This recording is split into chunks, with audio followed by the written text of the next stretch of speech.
इस सवाल को थोड़ा सा ध्यान से पढ़िएगा और फिर आज आपको इसके अलावा और मैं एक सवाल दूंगा लिखने के लिए। इसको तो मैं एक्सप्लेन करूंगा और आपको पढ़ने के लिए दूंगा बुक से, जहां से आप बुक से पढ़कर इसको लिखने की कोशिश करेंगे।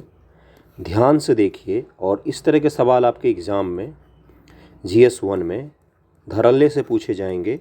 अगर पेपर थोड़ा सा भी मॉडरेट भी बनाना होगा उनको तो इस तरह के सवाल आपसे पूछेंगे। आप सभी का स्वागत है study for UPSC PCS channel पर। GS 1, GS 2, IR, इकोनॉमिक्स सभी के सब्जेक्ट के लेक्चर के लिए आप चैनल को सब्सक्राइब कर लीजिए। कंटेंट आपको बेस्ट मिलेगा। आंसर राइटिंग प्रैक्टिस से लेकर निबंध लेखन तक सब कुछ बेसिक से सिखाता हूं मैं। ओके, जो अभी तक मैंने आप लोगों को सिखाया है उसके आधार पर अगर मैं आपको बोलूँ इसको लिखने के लिए तो आप क्या सब पढ़ेंगे इस सवाल में। भारत में 18वीं शताब्दी के मध्य से स्वतंत्रता तक अंग्रेज़ों की आर्थिक नीति, 18वीं शताब्दी यानी कि 1700 ईस्वी हो गया, 18वीं शताब्दी के मध्य यानी कि 1750 ईस्वी से लेकर स्वतंत्रता तक 1947 तक इसकी आर्थिक नीति अंग्रेज़ों की कैसी रही, लॉन्ग टर्म प्लानिंग करके उनकी नीति कैसी रही, उसको आपको लिखना है। विभिन्न पक्षों को का समालोचनात्मक परीक्षण कीजिए। समालोचनात्मक परीक्षण का क्या मतलब होता है? जिन लोगों को क्वेश्चन के एंड सबसे इम्पोर्टेंट होता है कि क्या पूछ रहा है आपसे। समालोचना का मतलब क्या होता है? आलोचना भी करना है। समालोचना, आलोचना और पक्ष दोनों को आपको बखूबी तरीके से लिखना होगा। समालोचनात्मक परीक्षण का मतलब यही होता है क्रिटिकल एनालिसिस। क्लियर हो गया होगा। इस चैप्टर को आप स्पेक्ट्रम से पढ़ेंगे। बहुत ही इम्पोर्टेंट चैप्टर है। इसको बिना समझे आप जब ये समझना की कोशिश करेंगे कि भारतीय स्वतंत्रता संग्राम क्या था, अंग्रेज़ों ने किस प्रकार से शोषण किया, उनकी आर्थिक नीति क्या थी, तो इसको बिना समझे आप स्वतंत्रता संग्राम को नहीं समझ सकते हैं। इस चैप्टर का जब आप पढ़ेंगे तो उसमें आपको 3 चरण देखने को मिलता है। पहला चरण व्यापारिक पूंजीवाद का था जो 1757 से 1813 तक चला था। दूसरा चरण जो है वो औद्योगिक पूंजीवाद का कहलाता है जो 1813 से चलता ही रहा। और तीसरा चरण जो है वो वित्तीय पूंजीवाद का है जो 1947 तक चलता रहा है। तीनों चरण की आर्थिक नीतियाँ जो हैं अंग्रेज़ों की वो बिल्कुल ही अलग अलग रही हैं। 1813 क्यों बोला गया है यहाँ पर कि 1813 ईस्वी के एक्ट में चीन और चाय, इन दोनों के अलावा बाकी चीज़ों के व्यापार पर, चीन से व्यापार पर और चाय के व्यापार के अलावा बाकी चीज़ों से व्यापार पर अंग्रेज़ों का एकाधिकार समाप्त कर दिया गया था। अंग्रेज़ों का एकाधिकार समाप्त कर दिया गया था। और 1833 में क्या हुआ? कंपनी के सारे व्यापारिक एकाधिकार चीन और चाय रिलेटेड भी सारे समाप्त कर दिए गए। कंपनी संपूर्ण रूप से राजनीतिक हो गई थी। उसके बाद से विलियम बेंटिक को क्या बनाया गया था? भारत का गवर्नर जनरल पहली बार 1833 ईस्वी में बनाया गया था, इसके 20 वर्षों बाद। तो इस पूरे घटनाक्रम को हम लोग लास्ट में भी थोड़ा सा समझा दूंगा, मैं एक्सप्लेन कर दूंगा और अच्छे से। उससे पहले आज हम लोग क्या पढ़ेंगे? याद कीजिए पिछला लेक्चर में हम लोगों ने कहाँ तक कंप्लीट किया था? हमने उग्रवाद का विकास देख लिया था। उससे रिलेटेड सवाल भी आप लोगों को लिखने के लिए दे दिया था, आप लोगों ने लिख भी लिया था। हिस्ट्री जब भी पढ़िएगा, हिस्ट्री को पढ़ने के लिए सीक्वेंस को ज़रूर फॉलो कीजिएगा। इकोनॉमिक्स पढ़ने के लिए टर्मिनोलॉजी इंपॉर्टेंट होता है। ज्योग्राफी पढ़ने के लिए समझना इंपॉर्टेंट होता है। पॉलिटी पढ़ने के लिए आपको जोड़ना आना चाहिए। जोड़ने आना का क्या मतलब होता है? एक आर्टिकल का, एक उपबंध का दूसरे उपबंध से अगर आप जोड़ना सीख गए तो पॉलिटी आपके लिए उंगली पर होगा। पढ़ना नहीं पड़ता है, एक बार उल्टा टुल के देख लेंगे तो आपको पूरा का पूरा एकदम से माथे में पूरा रिमाइंड हो जाए। क्यों? क्योंकि एक चीज़ से दूसरा चीज़ कनेक्टेड होता है पॉलिटी में। अगर आप सिर्फ मूल अधिकार को पढ़ते हैं DPSP नहीं समझ सकते, सिर्फ DPSP को समझते तो मूल अधिकार को नहीं समझ सकते हैं, हुआ ना। इसी तरीके से सारे सब्जेक्ट को जब आप पढ़ते हैं तो आपका पूरा GS तैयार होता है। GS यकीन मानना, जिन लोगों ने ध्यान से खुद भी अध्ययन कर सकते हैं घर में बैठकर सीक्वेंस वाइज में, जैसे मैंने बताया है ना कि हिस्ट्री को पढ़ने के लिए हमेशा सीक्वेंस का ज़रूर ध्यान में रखिएगा और इसमें याद भी करना पड़ता है किस पद का क्या नाम था PT के लिए। इकोनॉमिक्स के लिए टर्मिनोलॉजी इंपॉर्टेंट होता है। टर्मिनोलॉजी यानी कि शब्दावलियाँ इंपॉर्टेंट होती है, किस शब्द का क्या मायने होता है। अगर ये आप समझ गए तो इकोनॉमिक्स पूरा खेल लगेगा आपको। ज्योग्राफी के लिए समझना पड़ता है कि क्या सिचुएशन क्या घटित हो रही है, और पॉलिटी के लिए जोड़ना पड़ता है। बस यही पूरा सब्जेक्ट है आपका और कुछ भी खास नहीं है। तो हिस्ट्री में हम लोगों ने कहाँ तक पढ़ा था? हिस्ट्री में मैंने सबसे पहले आपको राष्ट्रवाद के उदय के कारण बताए थे। राष्ट्रवाद के उदय के बाद क्या हुआ था, बहुत सारी देश में संस्थाएं बनी थी अलग अलग अलग अलग। फिर उन संस्थाओं को जोड़कर एक संस्था बनाई गई थी, Indian national Congress. Indian national Congress के बाद क्या हुआ था, इंडियन नेशनल कांग्रेस का पहला चरण पढ़ा था हमने, जिसमें उदारवाद पढ़ा था, याद कीजिए। उदारवाद के फिर हमने मूल्यांकन किए थे। फिर उदारवाद क्या हो गया था, आगे जाकर उदारवादियों का प्रभाव कम हो गया और भारत में उग्र राष्ट्रवाद का उदय हुआ था। उग्र राष्ट्रवाद के उदय के बाद क्या हुआ था, अलग अलग आंदोलन होने शुरू हो गए थे। इमेजिन कीजिए कि आप 1900 ईस्वी में बैठे हुए हैं और अपने आसपास अब कौन कौन सी चीज़ें घटित होते हुए देखेंगे, ज़रा इमेजिन कीजिए। इस तरह के सवाल पूछे गए हाइपोथेटिकल टाइप के यूपीएससी में। जैसे एक बार एक सवाल पूछा गया था कि बिना महात्मा गांधी के भारतीय स्वतंत्रता संग्राम की रूपरेखा क्या होती या दशा दिशा कैसी होती। इतिहास बहुत ही प्यारा सा सब्जेक्ट है अगर ढंग से समझे तो। अब आप सोचिए बैठ के, जैसे आपसे मैं पूछूं बिना डॉक्टर अंबेडकर के भारत के इतिहास की दशा दिशा क्या होती। अब बैठ के सोचिए, डॉक्टर अंबेडकर नहीं होता तो क्या क्या घटित नहीं होता। या आपसे मैं बोलूं कि सोचिए अगर पानीपत का जो तृतीय युद्ध है वो बाबर की जगह पर इब्राहिम लोदी ही जीत गया रहता, अब प्रथम युद्ध जो है वो बाबर की जगह पर इब्राहिम लोदी ही जीता होता तो क्या होता। या तृतीय युद्ध जो है जिसमें मराठा हार गए, मराठा जीते होते तो भारत की दिशा और दशा क्या होती। तो इसलिए मैं आपको सोचना सिखा रहा हूँ, सोचने की कोशिश कीजिए। अब ज़रा सोचिए कि बंगाल जो है वहाँ पर उग्र राष्ट्रवाद का उदय सबसे अधिक हुआ है पूरे देश में। चूँकि राष्ट्रवाद का उदय हो रहा है, महाराष्ट्र में कौन है, बाल गंगाधर तिलक जी हैं, और बंगाल में बहुत सारे नेता हैं। बंगाल तो राष्ट्रवादियों का हब था और अंग्रेजी सरकार के सम्मुख बंगाल का राष्ट्रवाद जो है वो एक समस्या बनकर उभर रहा है। इमेजिन कीजिए ज़रा, उसके बाद का सिचुएशन मैं सारा समझाता हूँ आपको। इमेजिन कर लिया आपने कि अंग्रेजी सरकार है, उसके सम्मुख एक बंगाल प्रांत के बहुत सारे राष्ट्रवादी इकट्ठे हो गए हैं और वो समस्या खड़ी कर रहे हैं, अंग्रेज़ों को बाहर करने की साजिश कर रहे हैं। अब तो वो स्वराज की मांग करने लग गए हैं। अब वो प्रार्थना याचिका वगैरह नहीं करते हैं जो उदारवादी लोग करते थे। अब उग्रवादी जो हैं, उग्रवादी अलग हैं, क्रांतिकारी अलग हैं, हम उन पर भी आएंगे। बम गोला बारूद वाले अलग हैं, उन पर भी आएंगे हम लोग, है ना। तो जैसे उदारवादी पहले अनुनय विनय की नीति करते थे, मैं आपको अभी स्पेक्ट्रम बुक पर ले चलूँगा, वो इन्होंने करना छोड़ दिया उग्रवादियों ने। और ये डायरेक्ट एक्शन में बिलीव करते हैं, सोचते हैं कि डायरेक्ट हम सरकार का विरोध करेंगे, हम अपना अधिकार मांग के लेंगे। अधिकार किसी को कोई देता कभी नहीं है जीवन में, अधिकार छीनना पड़ता है, मांगना पड़ता है। ये लोग इस सिद्धांत में विश्वास करते हैं। अब बंगाल जो है धीरे धीरे क्या बनता जा रहा है, जो बंगाल है वो धीरे धीरे क्या बनता जा रहा है, अंग्रेज़ों के लिए नासूर साबित होता जा रहा है। अब नासूर कोई चीज़ साबित होगा तो उसको क्या करने की कोशिश करेंगे, कमज़ोर करने की कोशिश करेंगे। इसलिए अब क्या करेगा, इसको तोड़ने की कोशिश की जाएगी, बंगाल को बांटने की कोशिश की जाएगी, बंगाल को विभाजित करने की कोशिश की जाएगी। अब इससे जुड़े हुए सवाल आपसे किस तरह के पूछे जाएंगे, उससे पहले मैं आपको स्पेक्ट्रम पर ले चलता हूँ। स्पेक्ट्रम की बुक में आएंगे तो वहाँ पर आपको स्वदेशी और बहिष्कार आंदोलन दिखेगा। अभी मैंने आपको क्या समझाया कि बंगाल जो है वो धीरे धीरे अंग्रेजी सरकार के लिए मुश्किल खड़े करने लग गया, और वो भी संयुक्त बंगाल। बंगाल के आज के कलकत्ता वाला बंगाल से मत वो कीजिएगा कन्फ्यूजन, बहुत सारे लोगों को हो सकता है। पूरा बांग्लादेश को मिला दीजिए, असम के कुछ भाग को मिला दीजिए, और उसमें बंगाल में बिहार और उड़ीसा भी शामिल था। इस पूरे क्षेत्र को मिला दीजिए, तब वो पूरा बंगाल हुआ। और वहाँ पर उग्र राष्ट्रवाद का उदय क्यों हुआ, जैसे एक सवाल और पूछा जाता है, मैं आपको कॉन्सेप्ट बिल्डअप करूँगा, पढ़ना आपको है बुक से। जैसे आपसे एक सवाल पूछा जाएगा कि बंगाल में पूछा गया है क्वेश्चन, राष्ट्रवाद का उदय सर्वाधिक क्यों हुआ,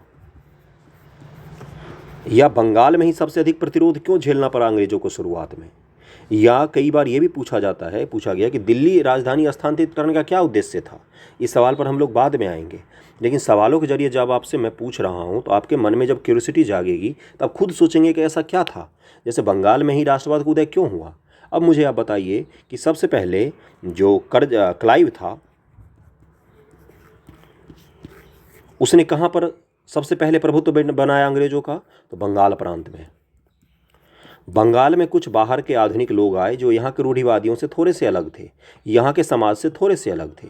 बंगाल में धीरे धीरे उन्होंने स्कूल कॉलेजों का विकास हुआ, आधुनिक शिक्षण संस्थानों का विकास हुआ, डिबेटिंग क्लब फलाना ठिकाना 100 तरीके के वहाँ पर बुद्धिजीवी वर्ग का उदय हुआ। क्यों? क्योंकि समाज ने संघर्ष करना शुरू किया। समाज का संघर्ष करने का क्या मतलब होता है कि जब आप किसी गाँव में रह रहे हैं, वहाँ पर बाहर से 50 लोग आएंगे और उस गांव में तरह तरह के प्रयोग को अपनाएंगे, तो आपको क्या लगेगा, आप लोग संघर्ष करना शुरू करेंगे उनके तरीकों को देखकर, उनके शोषण को देखकर, उनके धार्मिकता को देखकर, उनके पढ़ाई लिखाई को देखकर, वेशभूषा को देखकर, हर चीज़ को लेकर एक संघर्ष शुरू होता है कि हम उनसे बेहतर हैं या हम उनसे कम हैं। कुछ लोग उनको बेहतर मान के उनके पैर पूजने शुरू करेंगे, जबकि कुछ लोग खड़े होंगे अपने समाज को मजबूत करेंगे और उनके विरुद्ध खड़े कर देंगे अपने समाज को, जिनमें नाम आता है राजा राम मोहन राय जैसे लोगों का, ईश्वरचंद्र विद्यासागर जैसे लोगों का, जिन लोगों ने क्या किया, बंगाल के समाज को अंदर से झकझोर के रख दिया और इन लोगों को खड़ा कर दिया अंग्रेजों के सामने कि तुम ही आधुनिक नहीं हो, हम भी आधुनिक हैं, हमारे पास भी राष्ट्रवाद है, हमारे पास भी ज्ञान विज्ञान था। ये चीज़ें जब उभर के सामने आई तो बंगाल के लोगों में बुद्धिजीविता का एक विकास हुआ। बुद्धिजीविता का क्या मतलब होता है कि देश क्या होता है, समाज क्या होता है, हमारा अपना देश क्या है, हमारा अपना अस्तित्व है, इन सब चीज़ों के प्रश्नों को लेकर उन्होंने जूझना शुरू कर दिया। तब इससे क्या हुआ, उनको ये पता चला कि ये शोषणकारी हैं। उदारवाद का दौर आया, उदारवादियों ने ये बताया कि ये सारे के सारे आपसे पैसे लेके जा रहे हैं England. Drain of wealth theory, R C. Dutt की जो बुक है इकोनॉमिक हिस्ट्री ऑफ इंडिया, फलाना ठिकाना ढेर सारे बुक लिखे गए। इससे क्या पता चला, बंगाल के लोगों में सबसे ज़्यादा शिक्षा दीक्षा का प्रचलन हुआ। वहाँ के लोगों को पता चला कि राष्ट्रवाद क्या होता है, संघर्ष करना चाहिए वगैरह वगैरह वगैरह। ये सब कारण है जो बंगाल में राष्ट्रवाद का उदय में आपको अलग से पढ़ना, और ये सवाल आपसे पूछे जाएंगे। उसका आप सामाजिक कारण बताओगे बंगाल का, बंगाल का आर्थिक कारण बताओगे कि सबसे ज़्यादा शोषण जो हुआ वो बंगाल, बिहार, उड़ीसा का ही हुआ था प्रारंभिक दौर में। जो बंगाल कभी सब भारत का सबसे समृद्ध प्रांत था, वो अकालों की भूमि बनकर रह गया। विलियम बेंटिक जब भारत आया तो उसने बोला कि भारत के मैदान जो हैं वो भारत के काश्तकार, भारत के बुनकर, भारत के कारीगरों के हड्डियों से पटे पड़े हैं। क्लियर हो गया होगा। तो ये सब कारण था कि बंगाल में राष्ट्रवाद का उदय हुआ। इसको अलग से पढ़िएगा और लिखने की कोशिश कीजिएगा कि बंगाल में राष्ट्रवाद के उदय के क्या कारण थे। क्लियर हो गया। अब बंगाल विभाजित करेंगे वो, क्यों? क्योंकि उनको इस राष्ट्रवाद को कमज़ोर करना है। 1857 का परिणाम के बाद हमने क्या देखा था कि भारत में हिंदू और मुस्लिम डिवाइड एंड रूल शुरू हो गया था 1857 के बाद, क्योंकि 1857 हम पहली बार एक होकर लड़े थे। इसके बाद इन्होंने क्या किया, हिंदू मुस्लिम पर हमें लड़ाना शुरू किया। इसी का परिणाम था एक बंगाल विभाजन भी।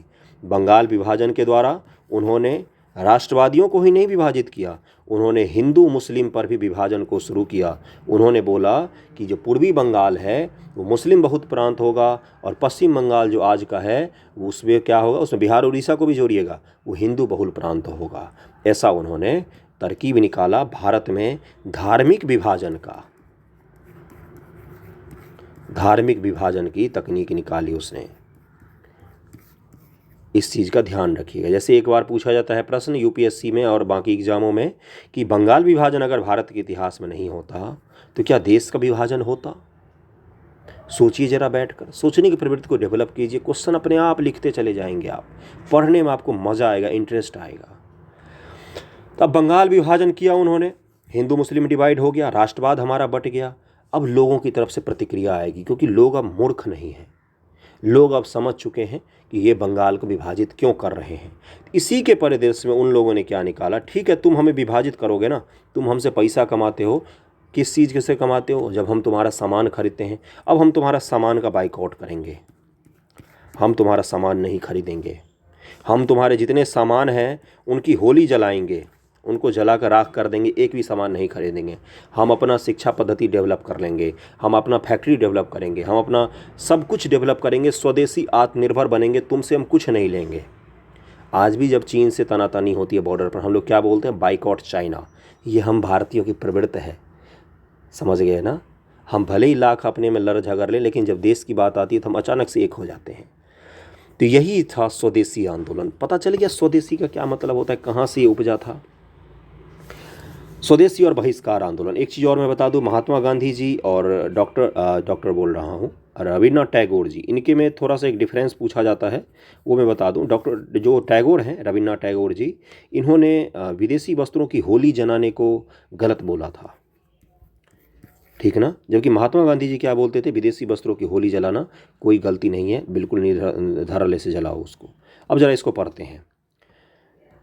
स्वदेशी आंदोलन का जन्म विभाजन बंगाल विभाजन आंदोलन से हुआ, जो ब्रिटिश सरकार के बंगाल विभाजन के विरोध से प्रारंभ हुआ। ठीक है, लोगों को विभाजित करने तो बंगाल का विभाजन, ये मैंने बता ही दिया कि दिसंबर 1903 में अंग्रेजी सरकार ने बंगाल विभाजन की सार्वजनिक घोषणा की। कब की है, यहीं से आपसे क्वेश्चन पूछेगा। दिसंबर 1903 में घोषणा की है सार्वजनिक। ओके, देखिए यहाँ पर क्या लिखा हुआ है।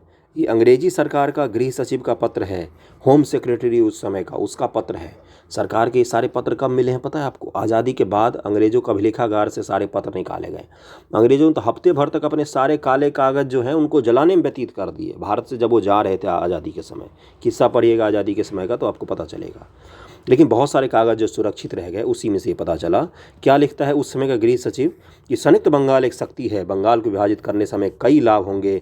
यदि हम अपने इस प्रमुख कंटक को विभाजित कर दें, कंटक यानी कि समस्या, तो हमारे शासन का विरोध करने वाला एक प्रमुख निकाय स्वतः दुर्बल हो जाएगा, है ना। अब बंगाल विभाजन की आधारशिला रखी जा चुकी है। क्या है कि उनका मुख्य उद्देश्य बंगाल को दुर्बल करना था, क्योंकि उसमें बंगाल भारतीय राष्ट्रवाद का सबसे प्रमुख केंद्र था। बंगाल विभाजन के तहत बंगालियों को प्रशासनिक सुविधा के लिए दो तरह से विभाजित किया गया। भाषा के आधार पर इसमें बंगाली भाषा भाषी बंगाल में ही अल्पसंख्यक बन गए, क्योंकि 1,70,00,000 लोग बंगाली भाषा बोलते थे, जबकि हिंदी उड़िया बोलने वालों की संख्या 3 करोड़ थी।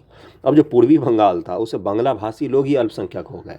ये भाषा के नाम पर भी जहर फैला रहे हैं। अब बंगाल के लोग जो क्या बोलेंगे, भाई हमारा ही राज्य है, हम ही अल्पसंख्यक हो गए, यहाँ तो मैथिली बोलने वाले आ गए, हिंदी बोलने वाले आ गए, उड़िया बोलने वाले आ गए, है ना। तो इसलिए ये एक डिवीज़न जो था वो हिंदू मुस्लिम का डिवीज़न था, भाषा आधारित डिवीज़न था, राष्ट्रवाद का भी डिवीज़न था। जब आप आंसर लिखते हैं तो थॉट प्रोसेस पर थोड़ा सा जोर दिया कीजिए कि थॉट्स को लिखिए। फैक्ट सब लोग लिखते हैं, आंसर पढ़ के जब आंसर पढ़ने वाला खो जाए ना उस आंसर में, तो नंबर आपको भरकर मिलता है। समझने की कोशिश कीजिएगा। इसमें आप जब पढ़ेंगे तो इसमें हिंदू मुस्लिम को डिवाइड किया गया, उनकी जनसंख्या वगैरह लिखा हुआ है, और इसको ध्यान से पढ़िएगा। मुसलमानों के प्रति प्यार दिखाते हुए करजन ने कहा कि ढाका नए मुस्लिम बहुल प्रांत की राजधानी बन सकता है। कैसे लुभाया जाता है, जैसे मान लीजिए आज क्या करेंगे, मान लीजिए आज कोई विध्वंसक सरकार आई, उसने क्या बोला कि बिहार को 2 भागों में बांटे। हमारे यहाँ के कुछ लोग मांग भी कर रहे हैं मिथिलांचल को अलग राज्य बनाने को, बोलेंगे कि मिथिलांचल का राजधानी दरभंगा बनेगा, बिल्कुल आप ही लोगों का राज्य होगा, सब कुछ होगा। बहुत सारे मिथिलांचल वाले देख रहे होंगे, मुझसे चिढ़ जाएंगे इसके बाद। लेकिन सच सच बताना, मिथिलांचल का कौन सा ऐसा क्षेत्र है जो औद्योगिक रूप से इतना डेवलप्ड है कि सब लोगों को वेतन तक दे सके? बिहार के सबसे ज़्यादा गरीबी उत्तर बिहार के भागों में है। 60% से अधिक आबादी बीपीएल में आती है दरभंगा जिला में, बाकी जिलों का भी यही हाल है कदाचित। किस आधार पर आप डिवीज़न की बात करते हो? कहाँ तक बांटते जाओगे? फिर मिथिलांचल में भी ये 2 भागों में बांटो, इधर वाले पूर्णिया वाले बोलेंगे अलग ले लो, मोतिहारी वाले बोलेंगे अलग ले लो, कहाँ तक आप बांटते जाएंगे? यही सोच मैं आपको बताने की कोशिश करूँ। लेकिन मान लो कोई एक राष्ट्रवादी मिथिलांचल वाला उभर के आ जाए, या बिहार वाला बोले कि बिहार को 2 बराबर भागों में हम बांटेंगे। एक उग्र राष्ट्रवाद का जो भाषण होता है ना, जो उसकी उपलब्धियां गिनाते, उसमें बहुत ज़्यादा लालसा होती है, दिखने में बहुत अट्रैक्टिव होता है।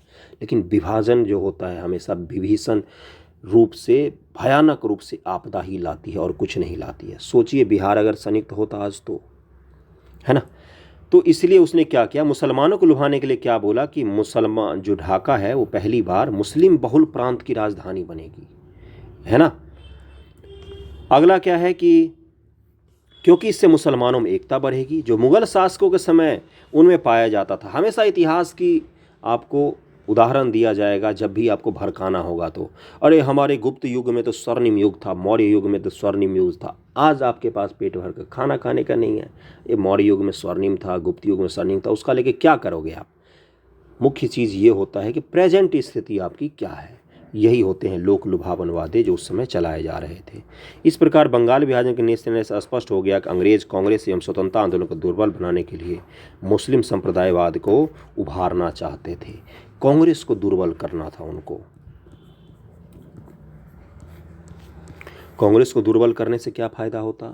कांग्रेस ने जन्म तो ले लिया 1885 में, लेकिन ज्यों-ज्यों उग्रवाद का विकास हुआ, उदारवादियों का डेवलपमेंट होता गया, कांग्रेस मजबूत होती चली गई।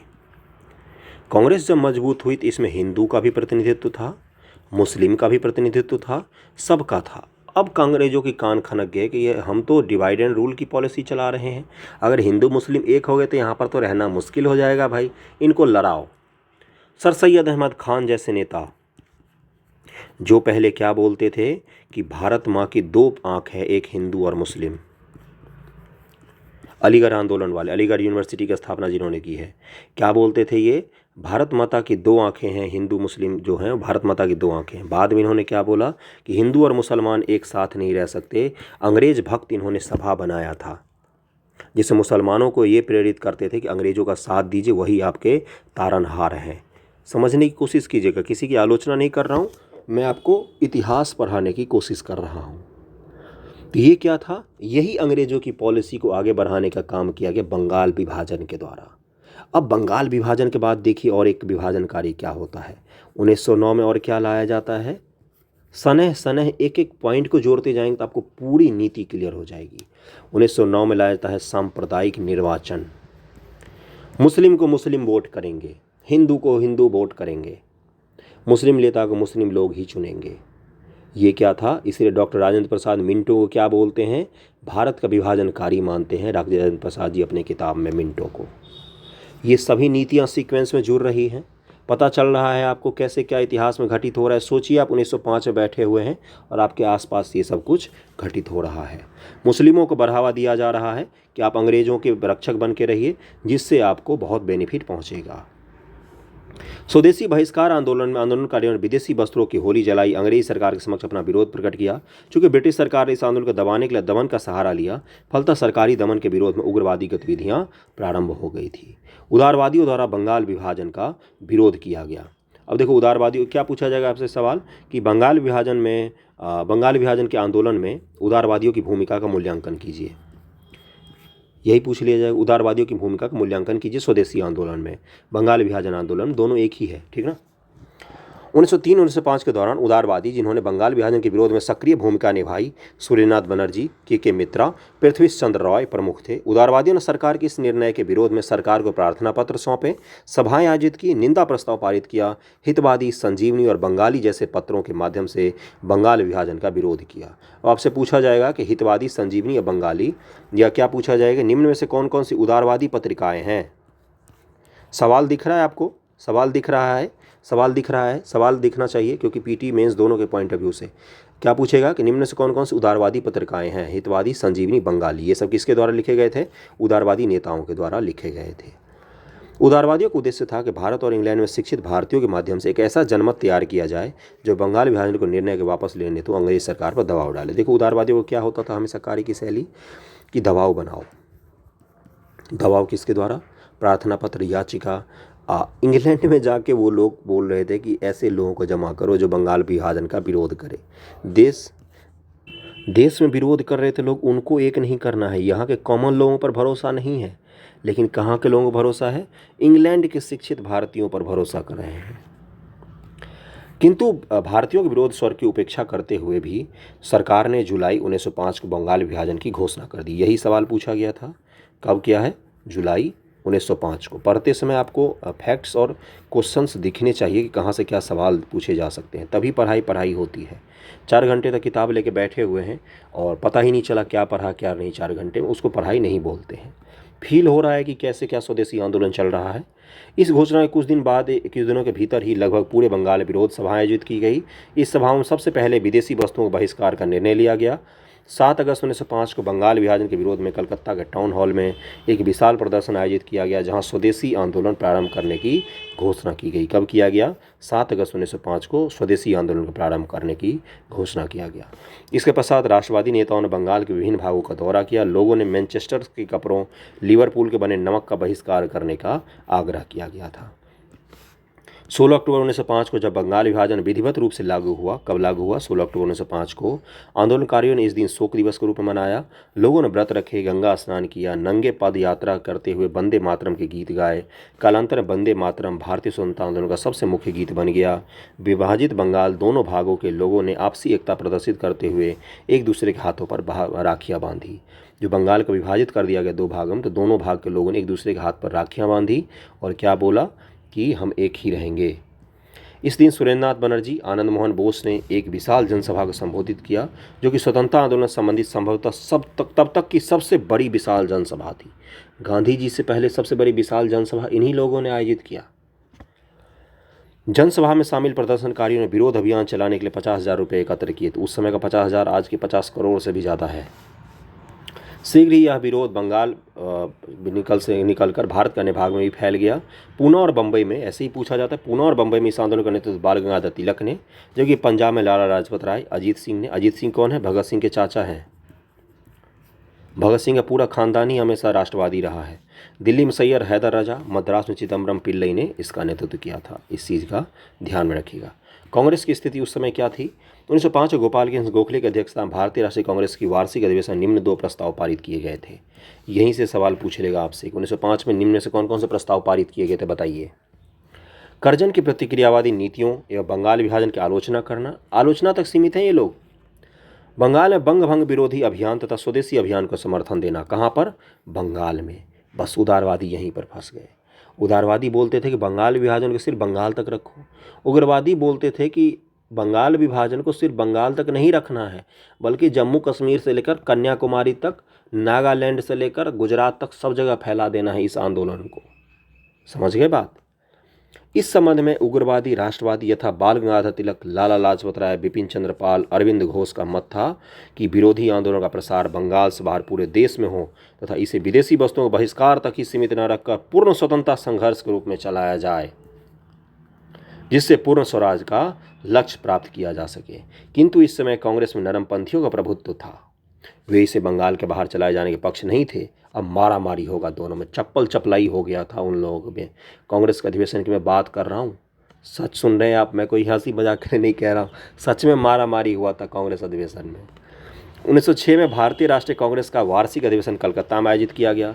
अब देखो, उदारवादी पता है उनको कि उग्रवादी लोग कलकत्ता में हो हल्ला कर सकते, इसलिए उन्होंने क्या किया, उन्होंने दादा भाई नेहरू को कांग्रेस का अध्यक्ष बना दिया। अब दादा भाई नेहरू की बात आती थी तो सब लोग चुप हो जाते थे, क्योंकि सब उनका सम्मान करते थे, उदारवादी हो, उग्रवादी हो।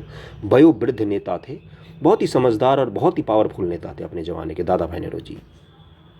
अब 1906 में जैसे ही दादा भाई नेहरू बने, सब चुप हो गए, बोले चुप हो जाओ, इनके नाम पर कोई हल्ला नहीं करेगा। दादा भाई नेहरू का कोई विरोध नहीं करता था। ठीक।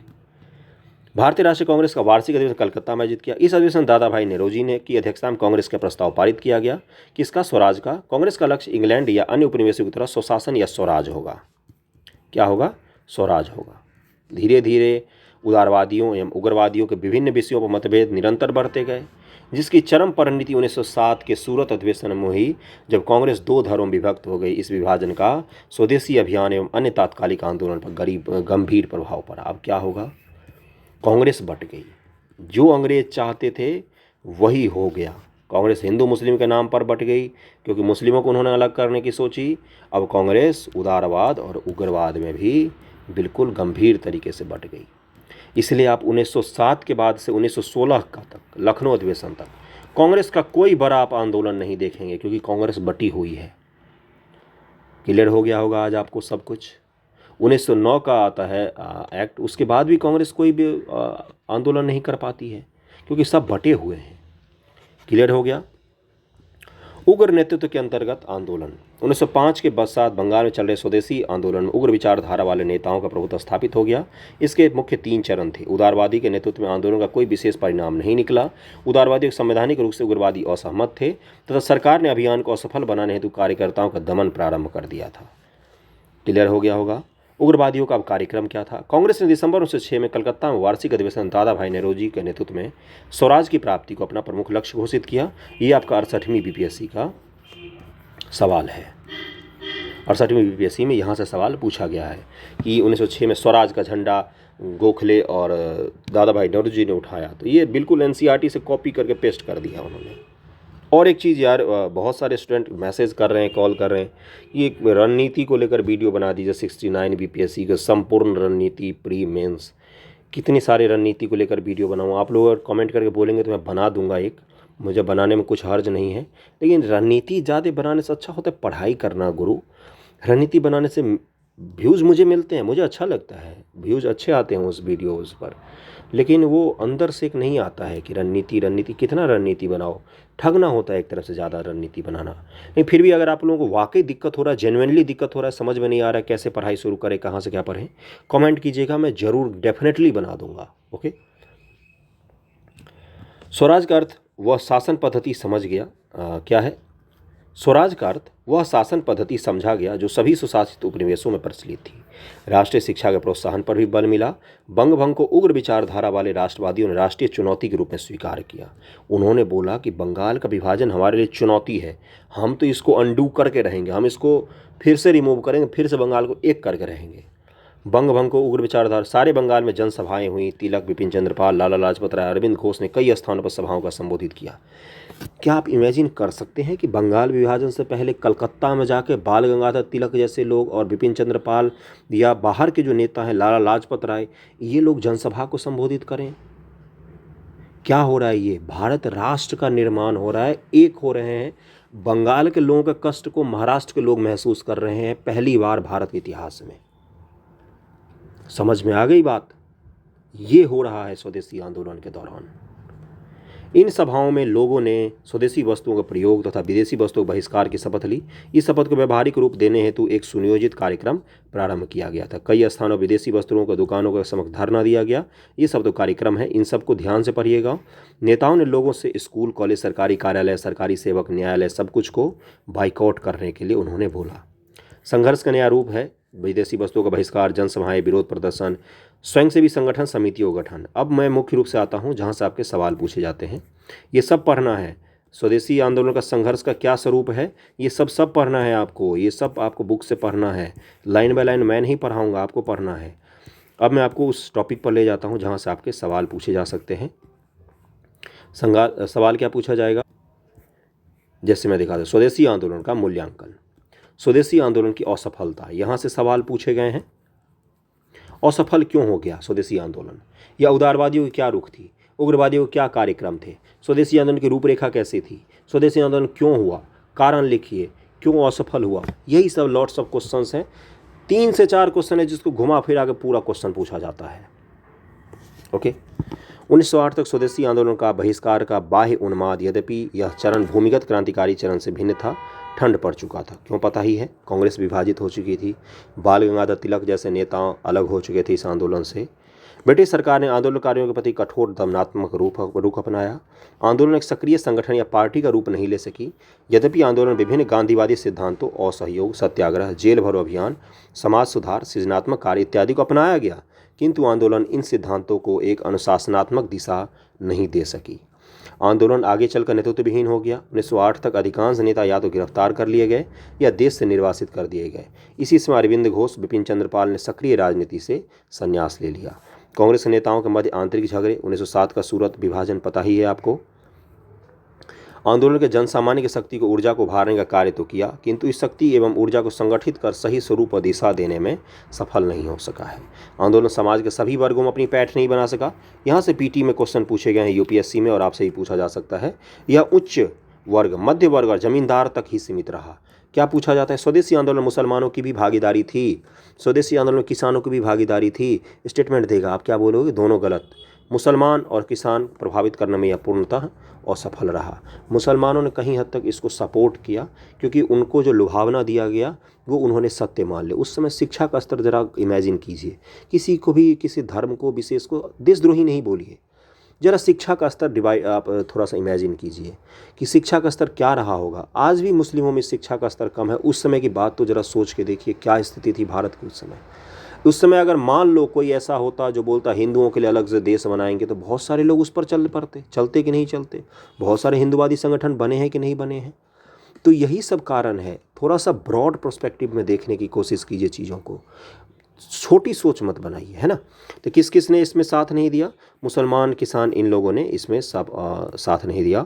और सहयोग और सत्याग्रह मुख्यतः सिद्धांत रूप में ही रहे, ज़्यादा व्यवहारिक रूप नहीं ले सके। बिना किसी सुनिश्चित योजना, कार्यनीति किसी भी जन आंदोलन को सही दिशा नहीं दी जा सकती है। संभवतः इस आंदोलन के साथ भी यही विसंगति रही है। आज के लिए आप सब सवाल क्या हुआ, अगले चैप्टर हम लोग क्रांतिकारी राष्ट्रवाद पढ़ेंगे और उसको अच्छे से समझा दूंगा मैं। उग्रवादी उग्रवाद में भी क्रांतिकारी पढ़ेंगे, जो किस पर विश्वास करते हैं, जो इस पर विश्वास करते हैं कि गोली बम बारूद पर, उस पर विश्वास करते हैं, उन पर चलेंगे, सूरत विभाजन ये सब। आज आपसे मैं एक सवाल पूछता हूँ, अब सवाल नोट कर लीजिए। उससे पहले तो एक वो सवाल दिखा देता हूँ, उसके बाद मैं आपको सवाल दूँगा। एक तो आप इस सवाल को लिखने की कोशिश करेंगे, यही, भारत में 18वीं शताब्दी के मध्य से स्वतंत्रता तक अंग्रेजों की आर्थिक नीति के विभिन्न पक्षों की समालोचनात्मक परीक्षण कीजिए। दूसरा सवाल जो आप लिखेंगे वो है कि बंगाल विभाजन के कारणों को लिखिए, बंगाल विभाजन के कारण और परिणाम। एक ही सवाल है ये, 250 शब्द में लिखना है। बंगाल विभाजन का कारण क्या हुआ और दीर्घकालिक परिणाम क्या हुए। दीर्घकालिक में आपको दूर तक ले जाना है, हिंदू मुस्लिम डिवीजन से लेकर जो जो चीज़ें मैंने बोला है उस चीज़ को। बुक में जो लिखा है वो तो लिखा ही रहेगा, जो मैं बोलता हूँ वही लेक्चर होता है, जो कोई टीचर बोलते हैं क्लास में वही होता है मुख्य कंटेंट। लिखावटी तो चीज़ें तो हज़ार नोट्स हैं मार्केट में गुरु, बुक तो हज़ार हैं। जो मैं बोल रहा हूँ वो थॉट प्रोसेस आपको सोचना सिखाएगा। बंगाल विभाजन कारण परिणाम लिखेंगे आप, और जो आर्थिक नीति वाला क्वेश्चन दिया उसको लिखेंगे आप। उसके बाद से लिखेंगे कि स्वदेशी आंदोलन विफल क्यों हुआ।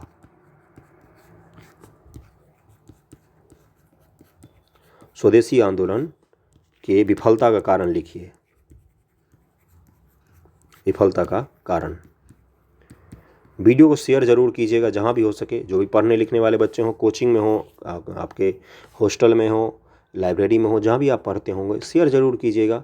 कोशिश कर रहा हूँ मैं इस चैनल को ग्रो करने की। बीपीएससी में कंटेंट रिलेटेड चैनल बहुत कम है, या तो पेड करना पड़ता है, इसीलिए मैं कोशिश एक कर रहा हूँ। धीरे धीरे ग्रो होगा ही ज़रूर, हो तो रहा ही है, ठीक ना। वीडियो कैसा लगा ज़रूर बताइएगा, और गाइडेंस रिलेटेड बनाना है या नहीं बनाना है वो भी मुझे बता दीजिएगा, मैं उसको कर दूंगा। थैंक यू सो मच आप सभी का।